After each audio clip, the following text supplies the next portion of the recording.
There was no way I thought Ohio State was going to lose this game. Just so you know, that was a joke. I picked Nebraska. I'm smart. Doug Maurice, Bill Landis, Ari Wasserman here. Huge win. What was the score?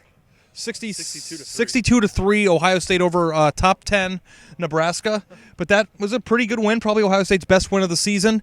In November, college football playoff discussion is every week now until the end of the season. What do we think that means in conjunction with Texas A&M's loss to Mississippi State, Doug?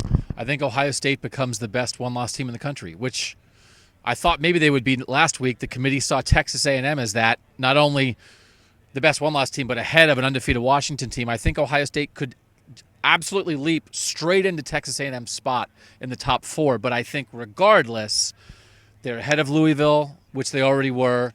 They're ahead of anybody else that's not undefeated, because the other thing, too, you know who else kicked the snot out of somebody? Penn State. So Penn State beat Iowa on Saturday by a lot, by 27. That Penn State loss looks better, and then, by the way, Ohio State won by a million. And it doesn't really matter, because if Ohio State wins out, like we've been talking about, for the entire time since they've lost, they are likely going to be in the Big Ten championship game, and if they win that game, going to be in the Final Four. Not likely. Got to beat Michigan. I said if they beat. I meant if they beat Michigan and they went out. Yeah. But it does. Being in the top 4 has to mean a little bit for this team moving forward, right? Is it a legitimate thing for them to feel good about themselves? Yeah, probably. I mean, they're not thinking about what needs to happen down the road and all that stuff. I think in the moment, being a top 4 team brings some credibility to what they're doing.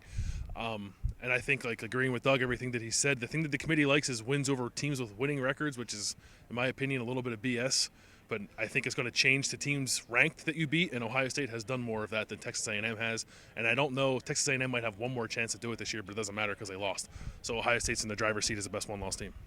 Their losses to a good team. They've got a handful of good wins.